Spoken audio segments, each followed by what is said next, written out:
Hi all, कसे आहात तुम्ही? तर स्वागत आहे माझ्या नवीन ब्लॉगमध्ये. आणि आज मी नवीन एक रेसिपी शेअर करणार आहे. खूप दिवसानंतर मी रेसिपी घेऊन आली आहे, कारण की दिवाळी वगैरे आणि बाकी सगळे फेस्टिवल असे चालू होते, त्याच्यामुळे मला जमलेलं नव्हतं की नवीन काहीतरी रेसिपी तुमच्यासोबत शेअर करावी. पण आज मी छान रगडा पेटीस बनवणार आहे. कुणी याला आलू पेटीससुद्धा म्हणतात. तर ऑलरेडी मी हे तयार करून घेतलेले आहेत. तर मी यामध्ये काय काय ॲड केलेलं आहे आणि कसे मी तयार केले आहेत हे मी तुम्हाला सांगते. सगळ्यात आधी तर मी बटाटे जे होते ते उकडून घेतलेले, आणि त्याच्यानंतर त्याच्यामध्ये जे आपलं नॉर्मल ब्रेड असते, पांढरी ब्रेड, तर कुठली तुम्ही घेऊ शकता, मिल्कमेड वगैरे किंवा कुठली पण तुम्ही जे यूज करत असणार. तर ती जे ब्रेड आहे, तर साईडचे जे स्लाइस आहे तर आपण हे काढून घ्यायचं, आणि मधला जो भाग असतो तो पाण्यामध्ये टाकून, आणि त्याच्यानंतर जे आलू आपण उकडलेले होते ते बारीक करून त्याच्यामध्ये ते जे आपण ब्रेड आपण ॲड करणार आहोत, ठीक आहे, ते पाण्यामध्ये टाकून जे आपण थोडंसं पिळून घ्यायचं. त्याच्यानंतर मग जे आलू होते म्हणजे जे बटाटे होते त्याच्यामध्ये, उकडलेले जे बटाटे होते त्याच्यामध्ये आपण ब्रेड ॲड करायची आणि ते एकजीव करून घ्यायचं. असं त्याच्यामध्ये पाणी वगैरे काही टाकायची आवश्यकता नाही, तसंच एकजीव करायचं. त्याच्यामध्ये चवीनुसार किंचित मीठ टाकायचं, आणि त्यानंतर अशा प्रकारे आपण ते करून घ्यायचे हाताने, आणि थोडेसे शालो फ्राय करायचे. अशा प्रकारे मी हे पॅटीस तयार करून घेतलेले आहेत. आता त्याच नंतर इथे आपण पॅटीसमध्ये आपण जे यूज करतो जे काबुली चण्याची भाजी, आणि आपण काबुली चण्याची सुद्धा इथे रसाभाजी करणार आहोत. तर मसाला ऑलरेडी रेडी आहे, मसाला ऑलरेडी तयार करून ठेवलेला होता. तर मी आणि ही मसाल्याची रेसिपी ऑलरेडी मी दिलेली आहे, तर तुम्ही ते बघू शकता. आणि बऱ्याचशा लोकांना मे बी कन्फ्युजन झालं असेल की म्हणजे नक्की मी कसे तयार केले.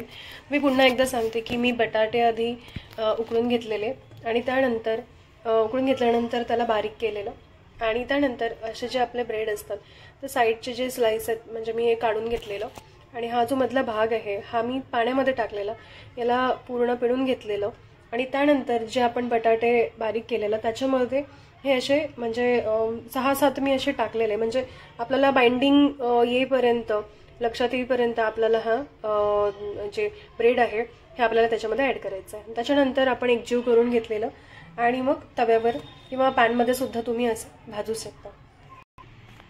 आता मी पॅनमध्ये थोडं तेल घेतलेलं, आणि ऑलरेडी मी तसा मसाल्यामध्ये खडा मसाला थोडा ॲड केलेला, मी जास्त नव्हतं टाकलेलं, पण मी पुन्हा थोडा जस्ट चवीपुरतं आपल्याला लागायला हवं म्हणून मी थोडंफारच ॲड करणार आहे, आणि ह्या तेलामध्ये मी टाकून देते.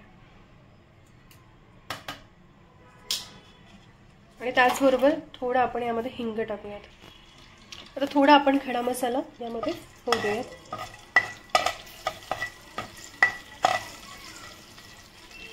आणि त्याचबरोबर जो हा तयार केलेला मसाला आहे हा पण मी त्यामध्ये ॲड करून घेते. आता आपल्याला आपली भाजी किती आहे त्यानुसार अंदाजे आपल्याला यामध्ये मसाला टाकून घ्यायचा आहे.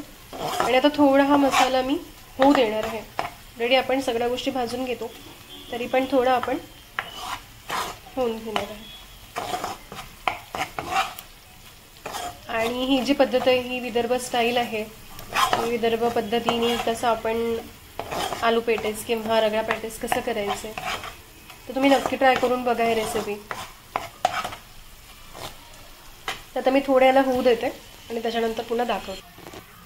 आता हा मसाला होत आलेला आहे. त्यानंतर आपण आपल्याला हवं तेवढं, जितकं आपण लाल तिखट आपण यूज करतो डेली याच्यामध्ये, तेवढं आपण लाल तिखट याच्यामध्ये ॲड करून घ्यायचं. त्याचबरोबर थोडी हळद, चवीनुसार मीठ,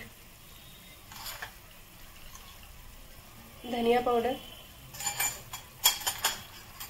आणि जिरे पावडर.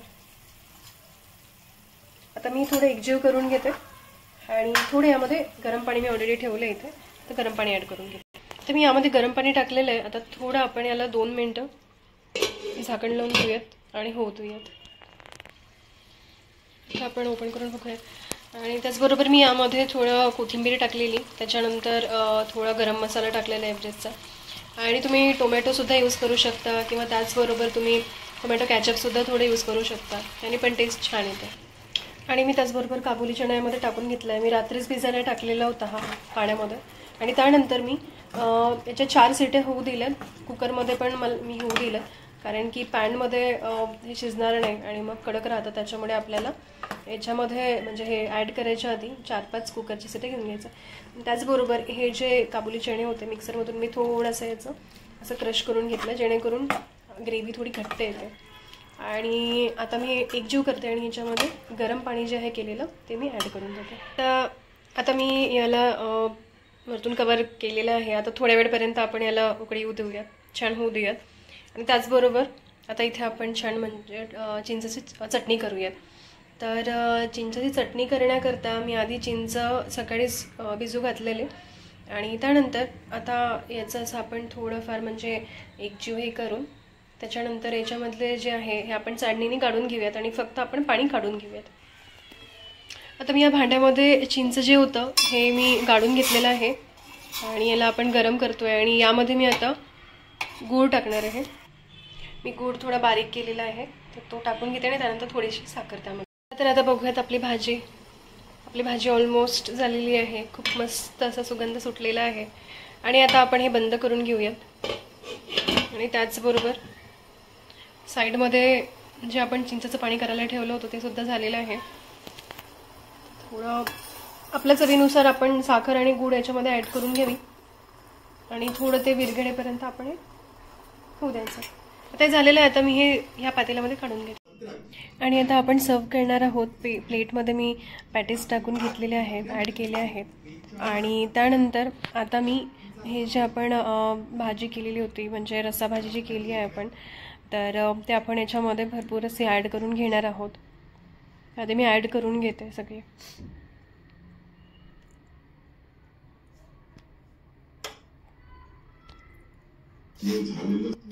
आणि त्याचबरोबर आता मी यामध्ये दही ॲड करणार आहे. तर आपल्याला हवं तितकं आंबट किंवा म्हणजे जितकं आपल्याला जसं आवडतं आंबट वगैरे त्यानुसार आपण दही मी यामध्ये ॲड केलेलं आहे. त्याचबरोबर जे मी चिंचाची चटणी केली होती तर ती सुद्धा मी यामध्ये ॲड करणार आहे. आणि त्याचबरोबर मी थोडे चाट मसाला, त्यानंतर काळं मीठ, तर हे मी याच्यामध्ये थोडं वरतून ॲड करते आहे.